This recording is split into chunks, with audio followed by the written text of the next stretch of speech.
은혜가 풍성한 하나님을 믿는 전 사람 한 사람 어제도 오늘도 주님 연착고 보내주시네. 주여 성령의 은사들은 오늘도 내려 주소서. 성령의 뜨거운 불로서 오늘도 충만케 하소서. 정욕과 죄악에 물든 마음을 성령의 물길로 태우사 정결케 하소서. 태우소서. 깨끗게 하여 주옵소서.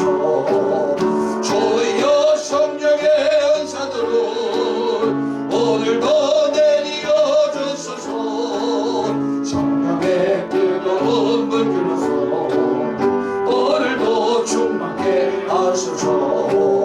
희생의 제물로 돌아가신 어린 영혼의 주 예수여 그 속에 은혜를 내리시사 오늘도 구원해 주소서. 주여 성령의 은사들은 오늘도 내려 주소서. 성령의 뜨거운 오늘도 충만케 하소서. 주님의 기쁘신 은혜만을 세상에 널리 전하리니 하늘의 능력과 권세로서 오늘도 입혀 주옵소서. 주여 성령의 은사들은 오늘도 내려 주소서. 성령의 뜨거운 불길로서 오늘도 충만케 하소서. 주님의 기쁘신 은혜만을 세상에 널리 전하리니 하늘의 능력과 권세로서 오늘도 입혀 주옵소서. 주여 성령의 은사들은 오늘도 내려 주소서. 성령의 뜨거운 불길로서 오늘도 충만케 하소서.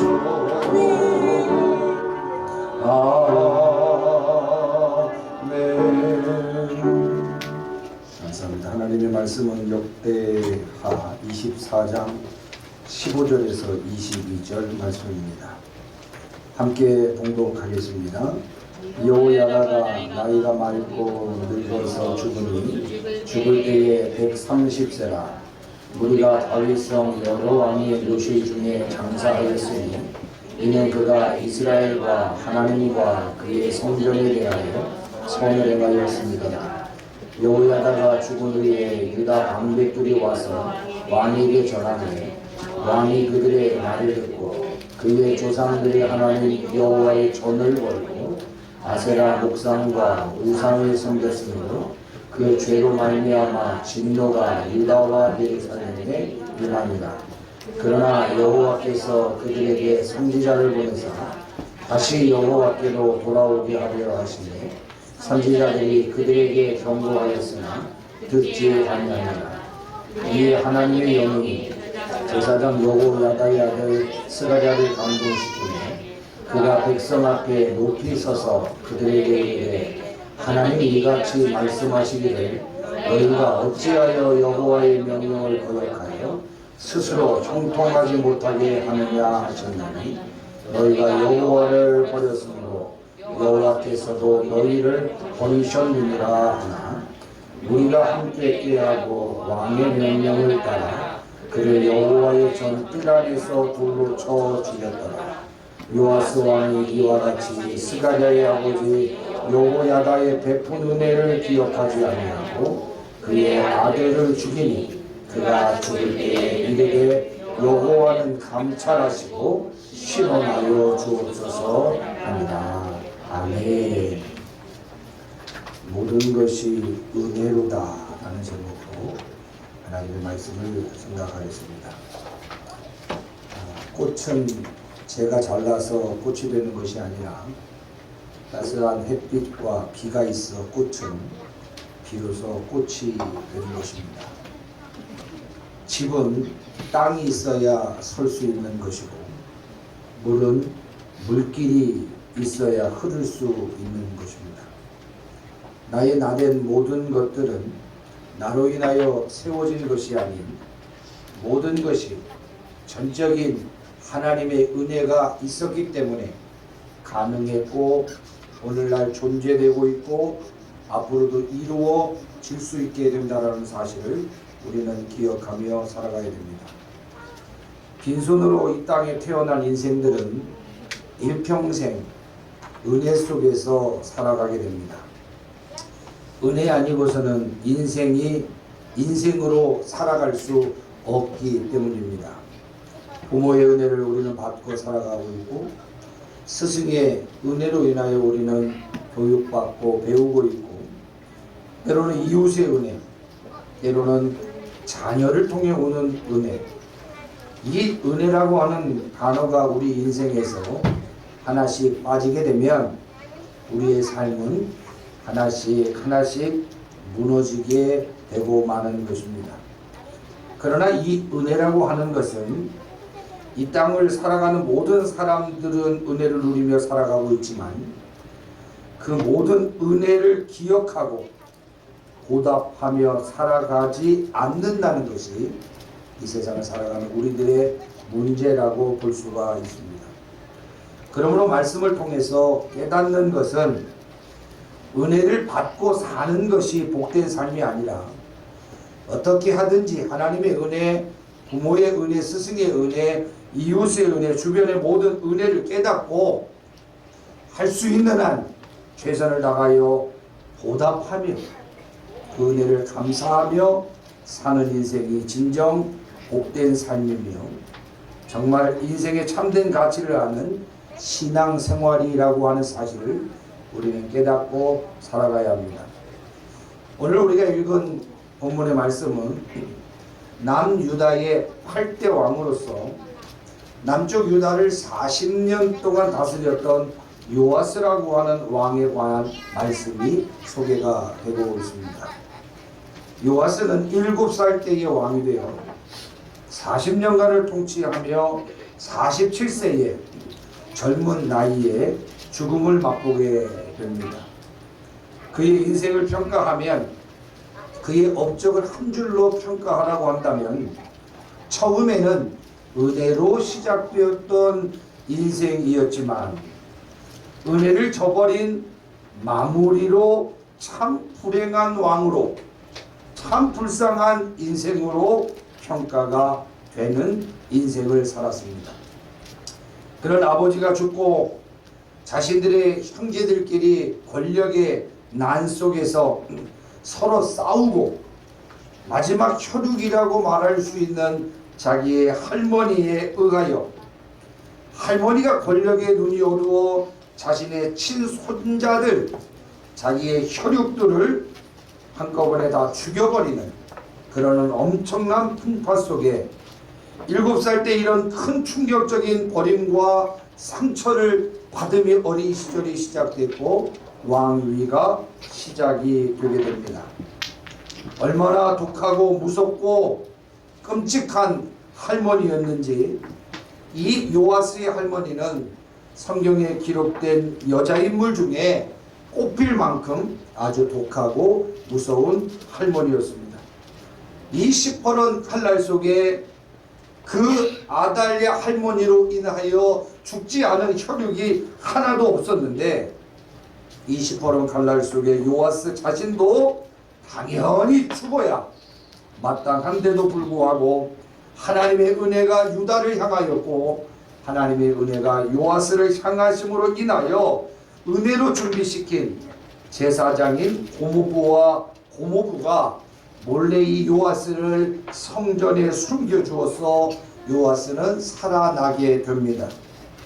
그 고모부의 이름이 제사장 여호야다라고 하는 그러한 인물이 되겠습니다.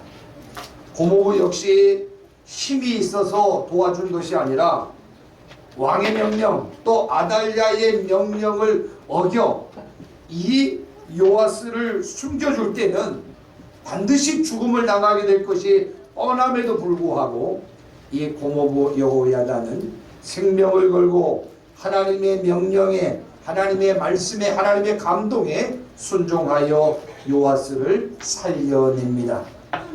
결국 요아스는 하나님께 생명을 건짐을 받게 되는 놀라운 은혜를 받게 되었고, 결국 자신의 고모부인 고모부와 그의 아내인 고모에게 큰 은혜를 입게 됩니다.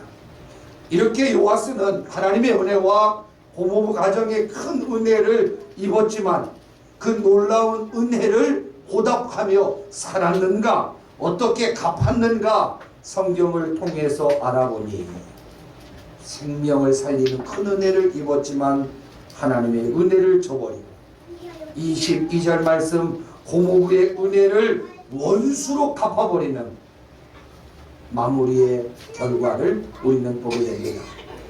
여러분, 요아스라고 하는 이름의 뜻이 무엇인가를 보면 여호와께서 주셨다라고 하는 이름의 뜻을 가지고 그는 출생합니다.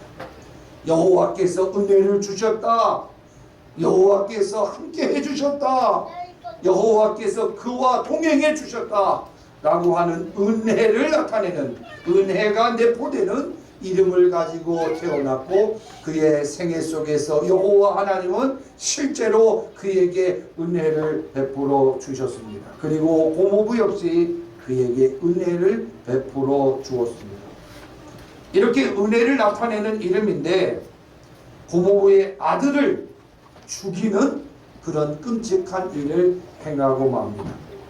은혜를 원수로 갚게 됩니다. 왜 은혜 속에서 출발했던 이 요아스의 시작이 왜 은혜를 원수로 갚는 결국 실패한 왕이 되었는가, 참 아이러니할 수 없습니다. 오늘 저는 말씀 가운데 살펴보면서 정말 우리가 은혜 속에 시작했다면 하나님의 은혜 속에서 우리의 생애와 우리의 사역이, 우리의 일생이 맞춰져야 되는데, 다시금 평생 은혜 속에 살아가기 위하여 우리가 신앙생활 속에서 점검하고 분명히 붙잡아야 될 신앙에 대한 원칙이 무엇인가 몇 가지를 좀 살펴보며 은혜를 나누고자 합니다. 첫 번째로 하나님의 은혜를 잊어버리면 안 됩니다. 여러분, 우리가 살면서 이런 이야기들을 종종 합니다. 다른 사람도 아니고 저 사람한테 저 사람이 저렇게 하면 안 된다. 다른 사람도 아닌, 다른 자녀도 아닌 저 자녀가 저 부모한테 저러면 안 된다 라는 말을 우리는 종종 들을 때가 있습니다. 누구보다도 그 사람이 큰 은혜를 입었다라는 거 아니에요? 어느 자녀보다도 저 자녀가 부모에게 큰 은혜를 입었다라고 하는 뜻으로 설명됩니다. 다른 사람도 아니고 저 사람이 교회를 떠나서는 안 되고, 다른 사람도 아닌 저 사람이 하나님을 떠나면 안 되는데 하며 안타까움을 금하며 그 이별을, 그 모습을 우리는 지적할 때가 많습니다. 그런데 어떻게 그 사랑을 많이 받은 사람이 그 부모를 떠나고 그 사랑 많은 사람이 하나님을 떠날 수 있게 되는가? 여러분, 그의 성품의 문제가 아닙니다. 하나님의 은혜를 잊어버리면 사람은 짐승보다 못하게 되는 것입니다. 여러분, 오늘 본문 왜 요아스를 하나님께 받은 은혜도 사람에게 받은 사랑도 원수로 갚는 배은망덕한 인생을 살 수밖에 없게 되었는가? 그 이유를 우리는 성경을 통하여 분명하게 발견해야 합니다. 그 첫 번째는 신앙생활이 틀어졌기 때문에 그렇습니다. 여러분, 하나님과의 관계가 틀어지면 사람과의 관계는 자동적으로 틀어집니다. 사람과의 관계가 흐트러져 있고 관계가 단절되어 있다면 다시금 하나님 앞에 돌아와 나와 하나님과의 관계를 수정하고 바로 잡는 결단이 필요합니다. 하나님과의 관계가 틀어지면 사람과의 관계가 잘 될 것 같지만 자동적으로 틀어집니다. 안 되고 있는 이유를 정확하게 짚어야 합니다. 내가 이 세상에서 사업을 하고 신앙생활을 하고 여러 일들을 하지만 안 되는 이유를 분명히 짚어야 돼요. 그 이유는 그 첫 번째 신앙이 틀어졌기 때문에, 하나님과의 관계가 틀어졌기 때문에, 또한 관계를 소중하지 않게 생각하며 또 하나님을 잘 섬긴다라고 말하면서 사람과의 관계를 소홀히 하는 사람들이 참 많습니다. 역시 사람과의 관계가 틀어지면 하나님과의 관계도 틀어질 수밖에 없습니다. 그래서 우리 예수 믿는 사람들은 늘 조심하고 늘 신경 써야 될 것이 위로 아래로 하나님과 나와의 관계를 늘 수정하고 늘 점검하고, 수평으로는 사람과 사람과의 관계를 늘 점검하고 관계를 올바로 맺어야 십자가의 신앙인의 삶을 올바로 살아갈 수 있게 되는 것입니다. 오늘 결국 요아스라고 하는 인물이 하나님의 은혜로 시작되었지만 언제부터인가 자신의 하나님을 섬기는 신앙생활을 올바로 하지 못함으로 신앙이 틀어집니다. 하나님과의 관계가 틀어집니다. 하나님과의 관계가 틀어지니까 사람과의 관계가 틀어지기 시작하고 그의 인생은 실패하는 인생으로 전락하고 말게 되는 것을 보게 됩니다. 그러면 오늘 본문으로 다시금 들어가 요아스는 왜 하나님과의 관계가 틀어지게 되었는가? 오늘 성경 말씀 분명하게 말합니다. 하나님의 전을, 여호와의 전을 멀리했기 때문이다. 18절 말씀, 요아스는 여호와의 전을 버렸다. 전을 버렸다. 여러분, 요아스라고 하는 인물을 우리가 좀 먼저 살펴볼 필요가 있습니다.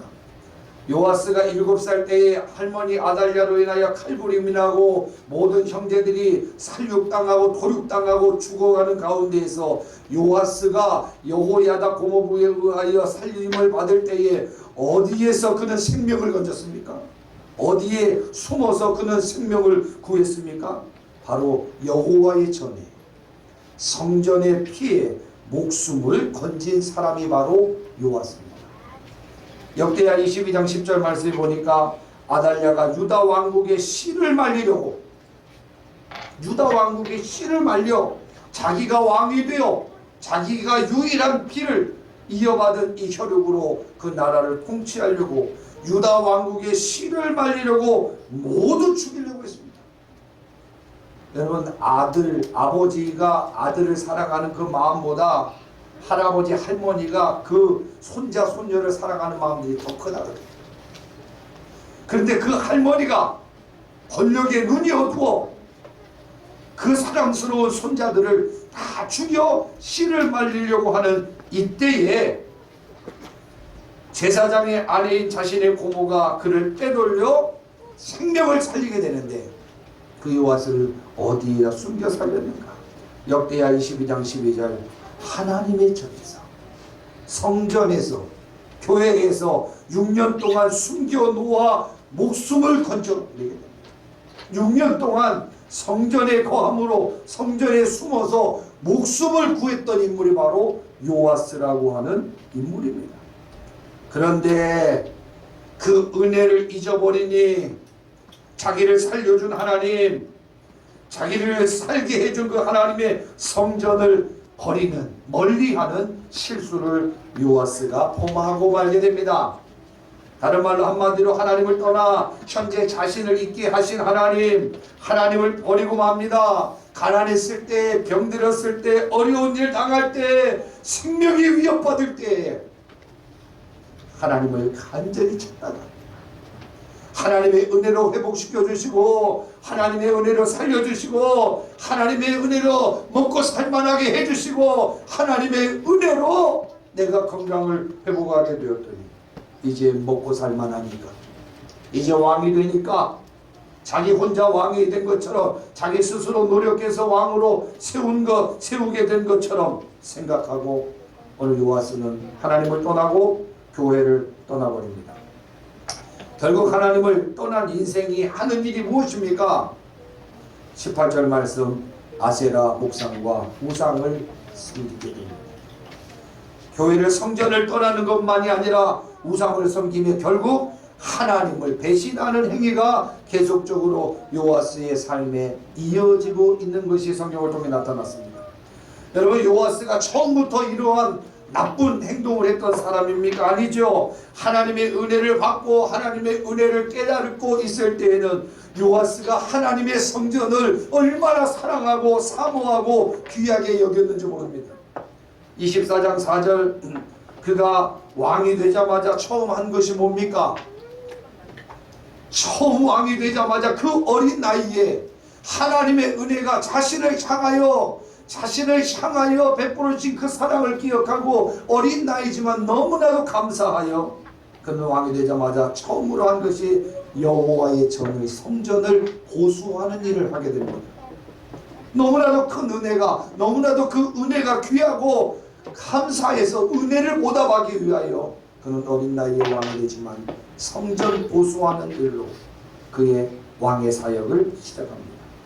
결국 성전을 어떻게 만듭니까? 13절 말씀, 하나님의 전을 이전 모양대로 견고하게 하였다. 하나님이 기뻐하시는 대로 하나님의 말씀의 규칙대로 성전을 보수하는 분명한 원칙을 가지고 하나님을 섬기고 있는 모습을 보게 됩니다. 그리고 어떻게 합니까? 14절 말씀에 보니까 모든 날에 여호와의 전에 항상 번제를 드렸다. 여호와의 전에 항상 번제를 드렸다. 어릴 때부터 철저한 신앙으로, 철저한 믿음으로, 철저한 하나님의 말씀 순종으로 그는 하나님의 전을 사랑했고 예배드리는 일을 귀하게 여겼다라고 하는 사실이 나타나고 있습니다. 요아스는 은혜를 받았을 때, 하나님의 은혜를 깨달았을 때 다른 것에 집중하지 않았습니다. 성전에 집중하였고 성전에서 하나님의 뜻대로 이 성전을 또 수리하고 또 보존하고 이끌어가고 운영하였고 그 성전에서 모든 날을 여호와 보시기에 예배드리는 삶으로 하나님 앞에 기쁨이 되었던 그런 요아스의 생애가 잘 나타나고 있습니다. 여러분, 우리가 드리는 이 예배를 우리는 언제부터인가 귀찮게 생각하며 아무것도 아니라고 생각할 때가 참 많습니다. 그래서 세상적으로 바쁘고 힘들고 때로는 아프고 또 여러 가지 이유로 인하여 우리는 이 하나님께 드려지는 이 예배를 너무나도 소홀히 여길 때가 참 많습니다만은 오늘 요아스의 첫 시작 은혜로 성전에서 하나님의 말씀대로 예배드리는 이 삶이 요아스의 삶을 형통하게 하였고 지탱하게 만들었던 것을 보면 오늘 우리가 드리는 이 예배가 오늘 우리를 살리고 있다라고 하는 사실을 우리는 깨달아야 돼요. 오늘 이 예배가 우리의 가정을 살리고 있고 오늘 드려지는 이 예배가 우리 민족을 살리고 있다라고 하는 사실을 깨닫고 우리는 예배에 임해야 하는 것입니다. 이렇게 은혜에 충만하여 하나님의 은혜에 감격하여 날마다 하나님 앞에 예배하며 하나님의 성호를 찬송하며 하나님의 임재하신 성전을 귀중하게 여겼을 때 요아스는 하나님을 위하였고 하나님은 요아스를 위하여 일하심으로 인하여 그의 나라가 형통하게 되고 그의 나라가 하나님의 은혜로 충만한 나라가 되었습니다마는 은혜가 떨어지니까 예배를 드리지 않으니까 하나님의 살아계심이 부정되고 하나님이 내게 은혜 주신 것들을 망각하게 됨으로 인하여 언제부터인가 요아스가 성전도 귀찮고 예배도 귀찮고 하나님도 귀찮게 됨으로 인하여 결국 하나님을 버리고 성전 예배를 버리게 됩니다. 그러므로 망하게 되는 결과가 되게 됩니다. 은혜로 시작한 인생 은혜로 마치려면 하나님의 은혜를 망각하게 만드는 이 사단의 계계를 과감하게 믿음으로 말씀으로 뿌리쳐버리고 오늘 모든 것이 하나님의 은혜라고 하는 사실을 크게 우리는 기억하고 고백하며 살아갈 때 그 은혜가 우리를 형통하게 만들게 되는 것입니다. 여러분, 이런 말이 있지요. 강도도 은혜 받으면 하나님의 자녀가 되지만 성직자도 은혜가 떨어지면 마귀로 변한다. 천사도 은혜 떨어져 교만해지면 마귀로 변하지만 살인자도 은혜를 받으면 성직자보다 더 귀한 삶을 살게 됩니다. 여러분, 험난한 세상에서 이렇게 우리가 교회에 나와 하나님의 말씀을 들으며 하나님의 은혜를 받게 되는 것, 이것은 엄청난 하나님의 은혜임을 우리는 기억하며 살아야 됩니다. 지금 주어진 모든 상황을 하나님의 은혜로 받아들일 때 우리는 배은망덕한 인생을 살지 않게 되는 것입니다.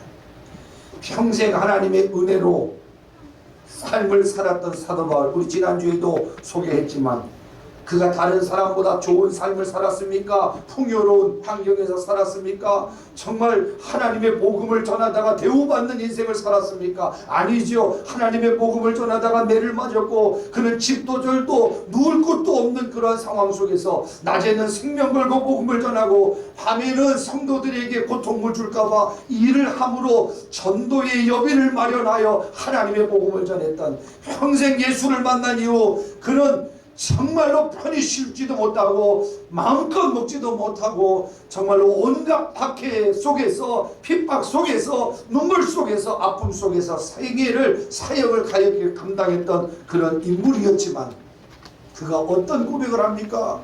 그 하나님의 은혜가 자신의 처한 환경보다 큼을 고백하며 고린도전서 10장 15장 10절 나의 나된 것이 하나님의 은혜로 된 것입니다.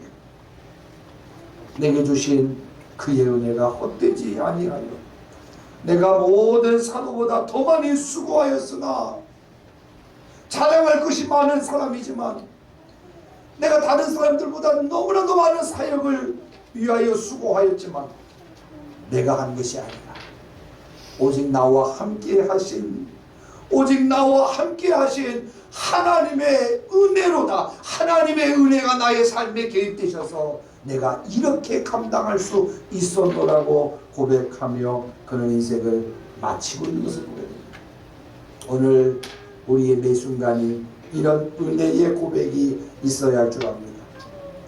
로마서 3장 24절 지옥 갈 수밖에 없는 우리를 살리신 분도 바로 하나님의 은혜입니다. 내가 이만큼 살아가고 있는 것도 하나님의 은혜입니다. 우리의 가정도, 우리의 직장도, 우리의 자녀도 내가 한 것이 아니라, 내가 이룬 것이 아니라 모든 것이 하나님의 전적인 은혜였음을 우리는 고백합니다. 평생 하나님의 은혜를 잊지 않고 살 때 비로소 우리는 배은망덕한 인생을 살지 않게 되는 것입니다. 두 번째로는 우리가 모든 것이 하나님의 은혜임을 고백하며 살아가야 합니다. 여러분, 모든 것을 은혜로 받아들이는 은혜 정신이 이 땅을 살아가는 우리 성도들에게 절실히 요구되어지는 시대를 우리는 살아가고 있습니다. 모든 것이 하나님의 은혜다. 모든 것이 하나님의 은혜다. 배은망덕한 인간은 우리랑 틀린 사람들이 아니라 은혜 정신이 없어지면 바로 배은망덕한 사람이 되어지는 것입니다. 잘되면 자기 공로 의식으로 내가 잘나서 잘된 것이, 내가 잘나서 모든 것을 이뤘다라는 자기 공로 의식으로 살아가는 사람들, 안되면 주님 때문에, 부모 때문에 피해의식 속에서 살아가는 사람들이 많습니다. 은혜를 은혜로 생각하는 성도의 근본적인 밑바탕에는 이 은혜 정신이 필요합니다. 우리 신앙생활이 하나님의 은혜 정신이 얼마나 필요한지 모릅니다. 여러분, 왜 은혜 정신이 우리에게 필요하냐 하면 자동차를 움직이는 기름과 같이 성도의 삶을 움직이는 것이 바로 은혜이기 때문에 그렇습니다. 아무리 좋은 차가 있으면 뭐합니까? 기름이 없으면 나가지 않는데, 아무리 신앙생활 오래 했어도, 아무리 큰 직분을 받았어도 그 삶의 그 중심에 하나님의 은혜가 없으면 절대로 움직일 수가 없습니다. 움직일 수가 없습니다. 그러므로 우리는 이 은혜를 끊임없이 사모해야 돼요. 끊임없이 하나님의 은혜를 구해야 합니다. 그래서 우리가 예배 때 불렀던 찬송가들, 또 이후에 불렀던 찬송가들 보면 예전에 우리 어른들이 얼마나 어렵고 힘들었는지 몰라요. 사실 밥도 못 먹고 또 생활에 여유도 없었던 그때 그러나 지금보다도 예전의 성도들이 얼마나 힘있게 즐겁게 감사하며 살았는지 몰라요. 오늘 이 시대의 성도들에게 기쁨과 감사와 감격이 있습니까? 왜요? 더 좋아진 삶을 살아가는데 하나님의 은혜가 떨어졌기 때문에. 그러나 이전에 우리 어른들, 어머니들, 아버지들 살아갈 때 70년대, 80년대 신앙생활할 때 보면 천막에서 예배드려도 얼마나 감격 속에서 살았는지 몰라요. 은혜가 풍성한 하나님이 오늘도 우리에게 은혜 주실 것을 기대하며 그 은혜가 어려운 경제 상황을, 그 은혜가 어려운 그 환경 상황을 더 기쁘고 감사하게 감당할 수 있도록 만들었던 것을 보게 됩니다. 여러분, 은혜라고 하는 것, 하나님의 은혜라고 하는 것이 상실되면 우리의 삶에 어떤 현상이 나타나는가를 오늘 요하서를 통해서 잘 발견하게 되는데, 그 첫 번째가 하나님의 은혜의 선물을 부담으로 받아들이게 됩니다. 은혜가 상실하면 선물을 부담으로 받아들이게 됩니다. 여러분, 다른 것들도 다 하나님의 은혜지만 우리의 직분은 정말 은혜 중에 은혜로 우리에게 주신 것입니다. 사실 저만 해도 목사 될 수 없는 사람이죠. 그러나 제가 목사가 된 것은 제가 잘나서 제가 공부해서 된 것이 아니라 저는 철저하게 하나님의 은혜라고 생각이 됩니다. 그렇게 믿습니다. 지금도 우리 친구들을 만나면 정말 신기한 것이 신기지가 목사 됐다 라고 하는 것을 얘기할 정도로 제가 잘나서, 제가 뛰어나서, 제가 준비돼서 목사된 것이 아니라 정말 우리의 직분이라고 하는 것은 하나님의 은혜로 주어진 것임을 저는 분명하게 깨닫고 믿고 살아갑니다. 은혜로 받은 목사의 직분도 이 은혜 정신이 부족하면 부담이 됩니다. 부담입니다.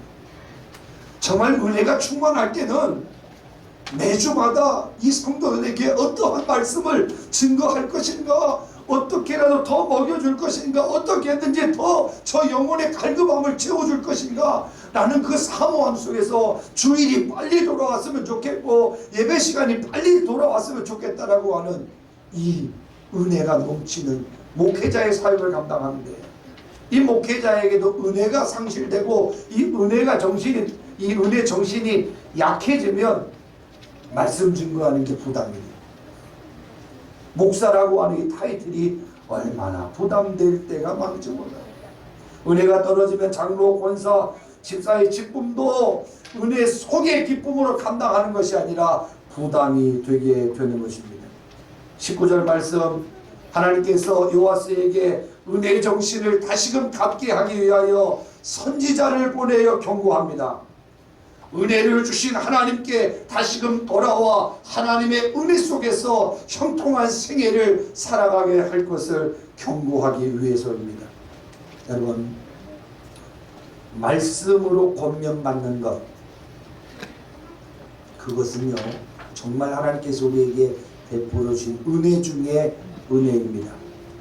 어떤 시간보다도 하나님의 말씀 듣는 시간, 이 얼마나 중요한 것임을 깨닫고 은혜를 깨는 행동들, 은혜를 깨는 상태들을 만들지 않도록 철저하게 우리는 준비해야 합니다.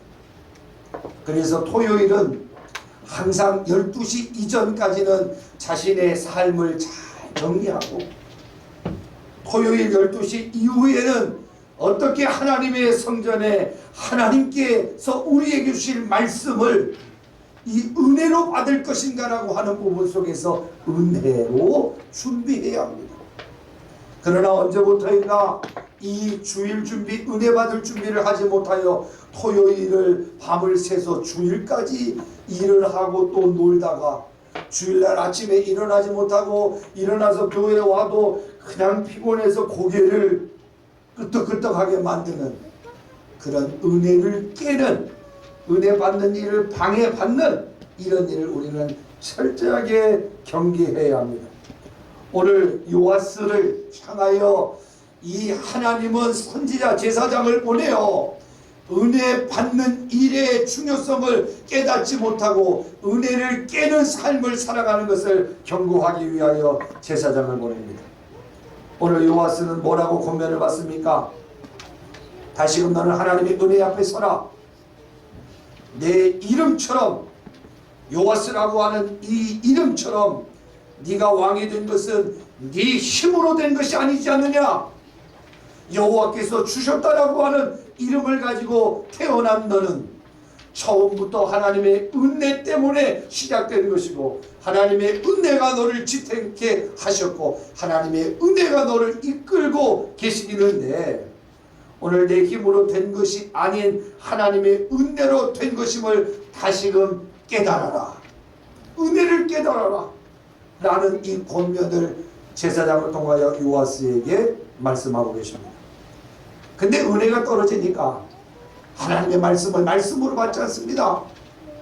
하나님의 말씀을 듣는데 기분이 나빠집니다. 은혜가 떨어지면 말씀이 은혜롭게 들리지 않습니다. 그 말씀 전하는 제사장의 말이 부담스럽게 여겨집니다. 하나님의 말씀이, 하나님마저 은혜가 떨어지니까 부담으로 들려오게 됩니다. 자신을 정죄하는 말로, 자존심을 상하게 하는 말로, 자신을 비난하게 하는 말로 들리기 시작합니다. 여러분, 사람들이 배은망덕하게 되는 이유가 그 상대의 말이 부담으로 들릴 때부터 시작이 됩니다. 어릴 때 우리 부모님들이 말할 때 다 순종하잖아요.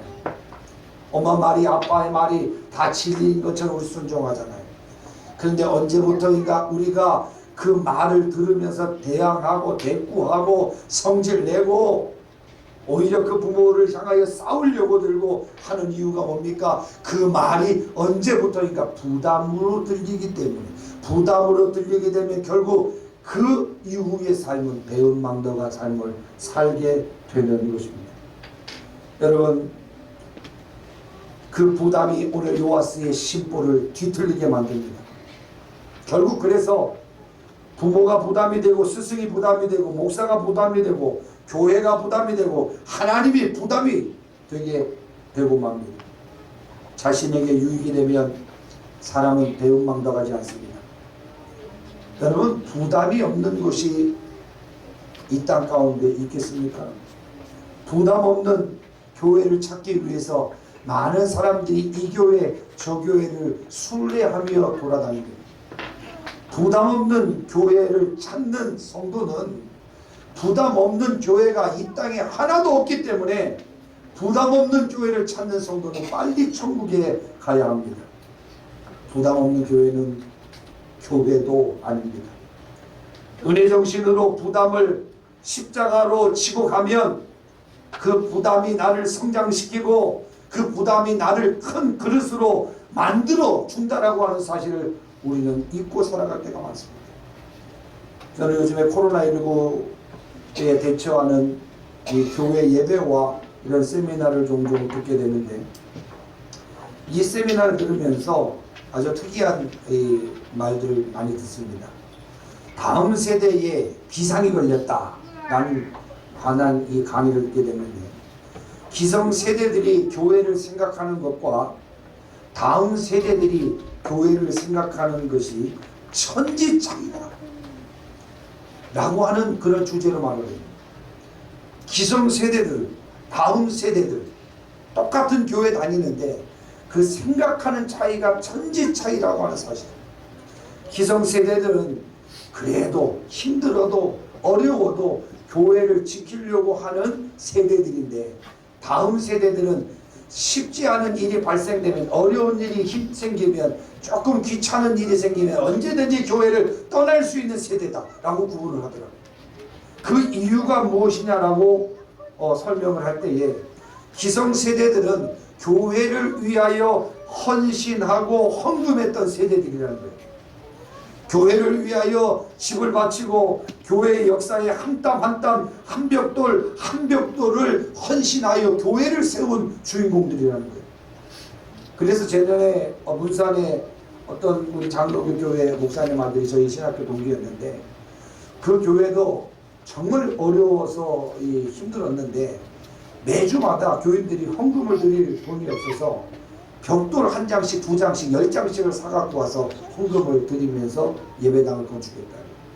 그러니 이 벽돌이 한꺼번에 샀으면 빨간색이면 빨간색, 하얀색이면 하얀색인데 성도들이 가지고 온 그 벽돌 색깔이 틀리잖아요. 이쪽은 하얀색, 이쪽은 빨간색, 이쪽은 검은색 이렇게 됩니다. 그러면 다른 사람들이 봤을 때는 뭐 교회가 저래 하지만 자기들이 벽돌을 낸 그 벽돌을 자기가 기억해서 그 벽돌을 보면서 얼마나 스스로 감동을 받고 새로운 사람이 오면 저 벽돌 내가 갖다가 낸 거라고, 저 벽돌 내가 갖다 낸 것들이라고 하면서 말을 한다고 합니다. 기성세대들은 교회를 위하여 헌신했던 사람들. 그래서 한국교회에 50년, 100년 된 교회들을 보면, 연역을 보면 다 첫 시작이 어떤 장로님, 어떤 권사님이 집을 헌납해서 그 집에서, 그 마당에서 교회 예배당이 시작됐던 그런 교회 역사의 역대기를 다루고 있는 것을 보게 됩니다. 그래서 이 교회를 생각할 때 때로는 목사도 마음에 안 들고, 때로는 장로도 마음에 안 들고, 때로는 권사도 마음에 안 들고 하는 모든 것들이 다 마음에 안 들어도 이 교회에 대한 헌신이 있었기에, 이 교회에 대한 헌금이 있었기에, 이 교회에 대한 애착이 있어서 어떻게 하든지 맞춰보려고, 어떻게든지 하나 되보려고, 어떻게 해보든지 이 교회를 살려보려고 하는 그런 애착이 있지만, 이 다음 세대들은 이 특별한 애착이 없다라는 사실입니다. 그러니 이 이전 세대들은 미운하고나 이 교회는 하나님의 성전이요, 교회를 우리의 교회라고 하는 역사의식을 갖게 되지만, 다음 세대는 부담도 없고 헌신도 없으니 내 교회라는 의식이 없고 교회를 쉽게 떠나버리는 현실이 이 다음 세대 가운데 나타나게 될 것이다 라고 하는 교회 진단을 하게 된 것을 보게 됩니다. 여러분, 오늘 우리를 부르신 부르심에 거룩한 부담으로 여기지 말고, 이 부담을 나를 성장시키고 나를 더욱더 큰 그릇으로 만들어 가시는 하나님께 큰 순종, 큰 헌신 감당할 수 있는 우리 모두가 되어야 합니다. 이렇게 은혜를 상실하면 모든 은혜의 선물들을 부담으로 여기게 됩니다. 두 번째로 보면, 은혜를 상실하면 하나님의 말씀이 나를 지배하는 것이 아니라 은혜를 상실하면 우리의 감정이 나를 지배하게 만들어버린다 라는 사실입니다. 여러분, 은혜를 부담으로 받았더니 하나님께서는 어떻게 하십니까? 20절 말씀에 보면 자기에게 생명의 은혜를 베풀어준 여호야다의 아들 스가랴를 보냅니다. 스가랴를 보내요. 스가랴가 누굽니까? 자기를 살려준 은인의 아들, 즉 고모부의 아들, 자신의 친척이기 때문에 웬만한 사람 같으면 다른 사람 말 다 안 들어도 그 집안과 지난 은혜의 관계 때문에 은혜의 정신이 살아날 것을 기대하셨는지 하나님께서는 스가랴 제사장을 오늘 요아스에게 보냅니다. 이 요아스와 스가랴는 친구처럼 또 형제처럼 46년 동안 얼마나 좋은 경험을 같이 하며 하나님을 섬겼던 그런 인물 아니었겠습니까? 아, 저 아이 아버지가 나를 살려주었지, 나를 왕이 되게 만들어 주었지, 나를 성전에서 아버지처럼 양육해 주었지 라고 이 스가랴를 보면서 요아스는 생각해야만 정상적인 사람일 것입니다.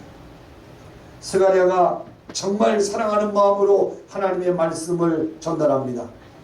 어찌하여 여호와의 명령을 거역하여 스스로 형통하지 못하게 하느냐 라고 말합니다. 그러면서 뭐라고 말합니까? 여호와를 당신이 버렸으므로 여호와가 너희를 버렸다, 왕을 버리셨나이다 라고 말씀합니다. 이 정도 하나님의 말씀으로 제사장이 권면했으면, 아, 하나님의 말씀대로 내가 살지 못했구나, 은혜 속에 살았던 내가 왜 이렇게 망가졌을까, 하나님의 은혜에 지배당하고 말씀에 지배당하고 살았던 내 삶이 언제부터인가 은혜가 말라버리고 하나님의 말씀대로 살지 못했던 것들이 회개가 되고 회개가 되고 회개가 되어야 할 텐데, 오늘 이 스가랴의 권면을 받은 이 요아스는 은혜를 깨닫지 못하고 오히려 감정이 그를 지배해버립니다. 21절, 감정이 그의 의식을 지배해버립니다. 그 결과 어떻게 됩니까? 스가랴를 돌로 쳐 죽여버립니다. 스가랴를 돌로 쳐 죽여버립니다. 하나님의 말씀으로 돌아오세요, 하나님의 은혜를 기억하십시오라고 말하는 이 제사장을, 그것도 46년 동안 함께했던 그 제사장, 그 자녀를 돌로 쳐 죽여버립니다. 말씀을 듣고 회개하고 하나님께로 돌아오라고 말씀을 전했는데 그를 쳐 죽인 것입니다. 은혜의식이 망가지니까 그렇게 선하던 왕이 자기를 살려주었던 은인의 아들을 듣기 싫다고 살해해버립니다. 여러분, 근데 더 끔찍한 것은 어디서 죽였습니까? 어디서 죽였습니까? 어릴 때 자신이 은혜를 받았던 성전 뜰에서 살인을 저지르고, 하나님께 은혜를 받은 그 현장, 하나님이 살려준 그 현장 성전 뜰 안에서 여호야다의 아들, 은혜를 베풀었던 그 제사장의 아들을 하나님의 말씀의 지배를 받았더라면 이런 끔찍한 짓을 안 했는데 은혜를 저버리니, 은혜를 잊어버리니 감정의 지배를 받고 결국 은혜를 원수로 갚는 현장으로 그 성전을 삼아버립니다. 감정이 인간을 지배하는 것 중에 가장 악한 것은 분노 조절을 못하게 만드는 것입니다. 여러분, 은혜가 떨어지면, 은혜 정신으로 우리 믿음의 사람이 살아가지 못하면 분노 조절 못하는 사람들이 많아지게 되고 그 주인공들이 바로 기독교인이 되게 될 수밖에 없습니다. 여러분, 오늘날 도로 가운데 얼마나 분노 조절 못하는 사람들이 많은지 몰라요. 하나님의 은혜가 다스리지 못하니까 사랑하는 자녀를, 사랑하는 그 가족을, 사랑하는 이웃을, 부모를 학대하는 일들이 우리 상황 속에, 우리 사회 가운데 얼마나 많이 발생하는 줄 몰라요. 굳이 예수 믿지 않는 사람들만의 가정이 아닙니다. 예수 믿는 가정에도 얼마나 많은 폭력들이 일어나고 있는지 몰라요. 왜 그렇습니까? 은혜가 떨어지니, 말씀의 컨트롤이 안 되고, 말씀의 컨트롤이 안 되니 감정의 컨트롤, 사단의 지배를 받고 말게 되는 것입니다. 설교를 들어도 싫은 소리 들으면 그동안 은혜 받은 것 다 제로가 되어버리고 설교자에게도 무례하게 되어버리는 일들이 서슴지 않고 한국교회 안에 일어나게 되는 것을 보게 됩니다. 말씀을 들으면서 내 감정을 폭발하게 만드는 아킬레스건을 십자가의 은혜로 녹이는 작업들이 매 예배 가운데 일어나야 합니다. 또한 세 번째로, 나쁜 성품이 삶을 지배해버립니다. 여러분, 사람은 다 나쁜 성품을 가진 사람이 없고 다 좋은 성품을 가진 사람이 없습니다. 목사라고 해서 다 좋은 것이 아니고, 지나가는 술 자주 마시는 사람도 다 나쁜 것이 아닙니다. 중요한 것을 깨달아야 됩니다. 은혜의 정신이 풍성하면 좋은 성품만 나타나는 거예요. 하나님의 은혜가 지배된 사람은 좋은 성품이 나타나게 되는 거예요. 목사이면 목사일수록 더 큰 하나님의 은혜 정신이 있어야 좋은 성품으로 성도를 대하게 되는 겁니다. 그러나 목사라도 하나님의 은혜 정신이 약해지면 마귀 성품이 나오는 거예요. 마귀 성품이.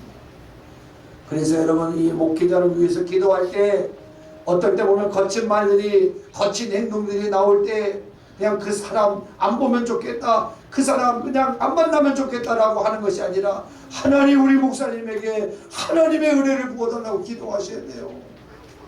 내 남편에게 이러한 현상이, 내 자녀에게 이런 현상이 나타나면 그 성품을 하나님의 은혜로 채워주셔서 좋은 성품 나타날 수 있도록 기도해야 될 책임이 바로 우리에게 있어야 하는 것입니다. 여러분, 4절 말씀에 보면 요아스가 처음 왕이 되었을 때 성품이 어땠습니까? 처음 왕이 되었을 때 요아스 왕의 성품이 어땠습니까?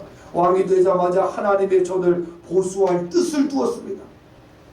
은혜를 보답하겠다라고 결심한 거 아니에요. 아주 좋은 성품입니다. 5절 말씀에 중수한 뜻을 두자마자 무엇을 합니까? 어린 나이에 성전을 새로 복원하는 일을 하려고 할 때 제사장과 레위 사람들을 바로 모아서 이스라엘 백성들에게 가서 성전 수리할 세금을 빨리 거두어라 라고 말합니다. 아니, 이 어린 나이에 자기의 왕국을, 자기의 정책을, 자기의 어떤 비전을 향하여 세금을 거두라고 말하는 것이 아니라 첫 사역에 하나님의 성전 중건을 위하여, 중수를 위하여 제사장들과 또한 레위 사람들을 모아서 백성들에게 성전 수리할 세금을 거두라고 말합니다. 그러나 레위 사람들이 빨리 행동하지 않습니다. 말 듣지 않아요. 이렇게 좋게 하나님의 은혜를 보답하기 위하여 최선을 다하는데 이 왕의 나이가 어리니까 레위인들이 누구보다도 도와줘야 되고 제사장들이 누구보다도 함께 해줘야 되는데 성전 수리한다고 하는데 그 앞서 나가야 할 사람들이 도와주지 않습니다.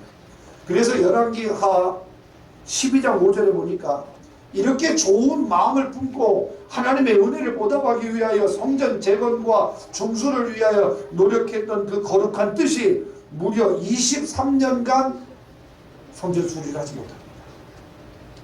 이렇게 많은 방해를 받게 되었던 거예요. 그때 어떻게 합니까? 6절 말씀에 비록 자신의 생명을 살려주신 분이지만 대제사장, 대개 제사장 중에 최고이기 때문에 그 어느 누구도 함부로 할 수 없는 대제사장 여호야다를 꾸짖어 버립니다. 이 어린 나이에 대제사장 여호야다, 자기의 생명을 살려준 그 여호야다를 꾸짖습니다. 뭐라고 꾸짖어요? 성전 공사를 분명하게 하라, 하나님의 일 똑바로 해라 라고 말합니다. 그리고 제사장에게 레위인에게 맡기지 않고 이제 직접 왕이 진두지휘를 합니다. 아주 열정적으로 성전을 회복하는 일을 앞장서기 위해서 요아스가 달려갑니다. 8절 말씀에 보면 헌금계를 만들어서 백성들로 하여금 직접 헌금하게 합니다. 10절 백성들이 기쁘게 그것을 받아들입니다. 백성들이 기쁘게 받아들입니다.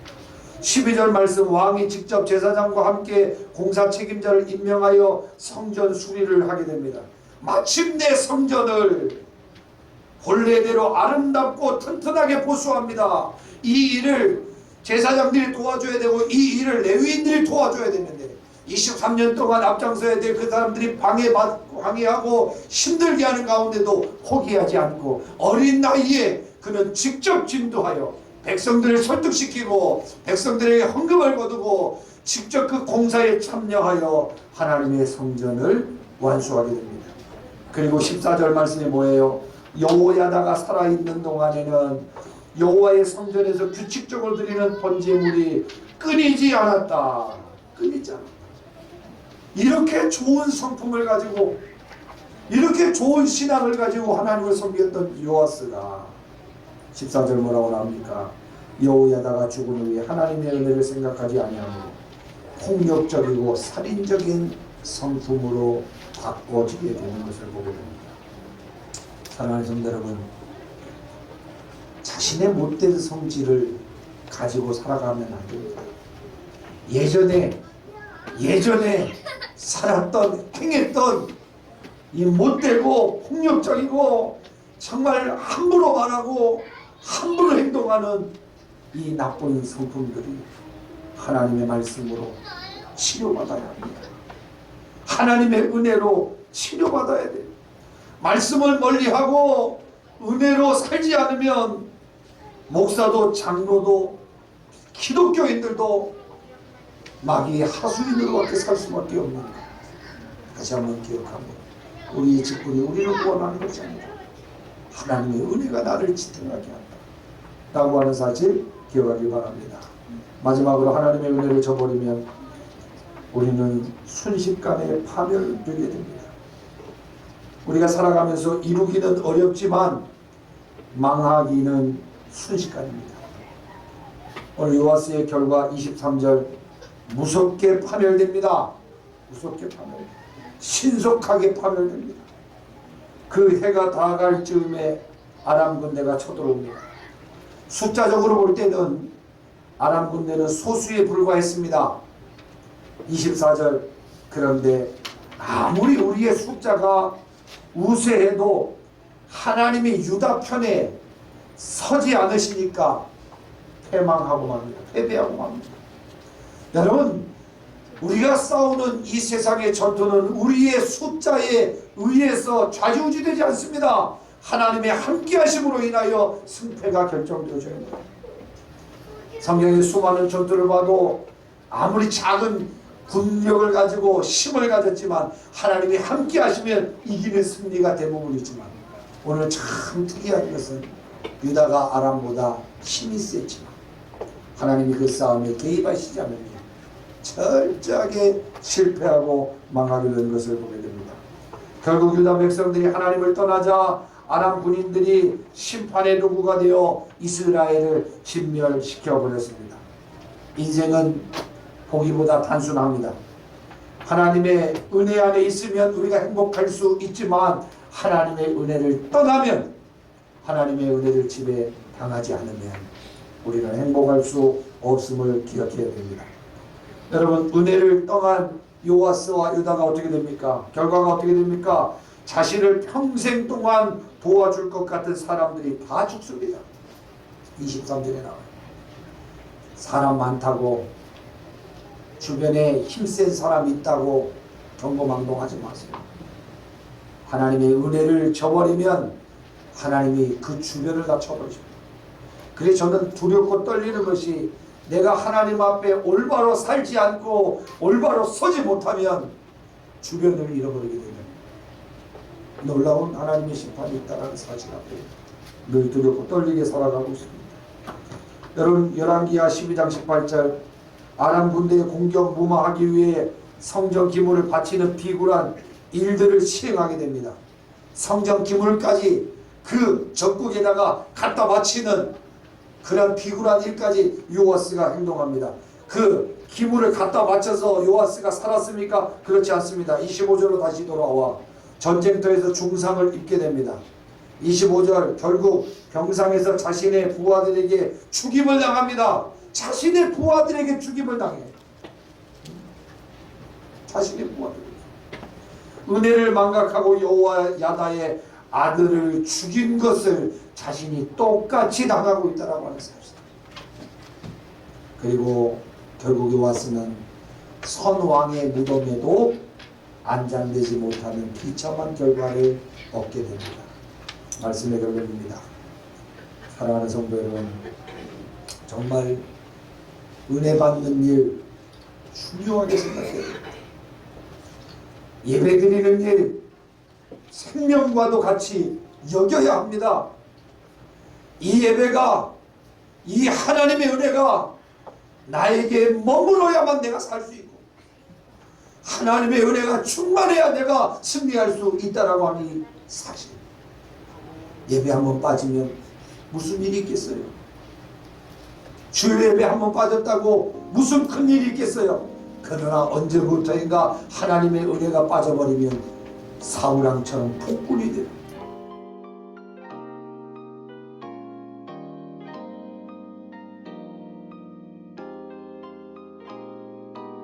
I wish I could say that I'm an honest human being, that what you're really seeing is the truth. But time's going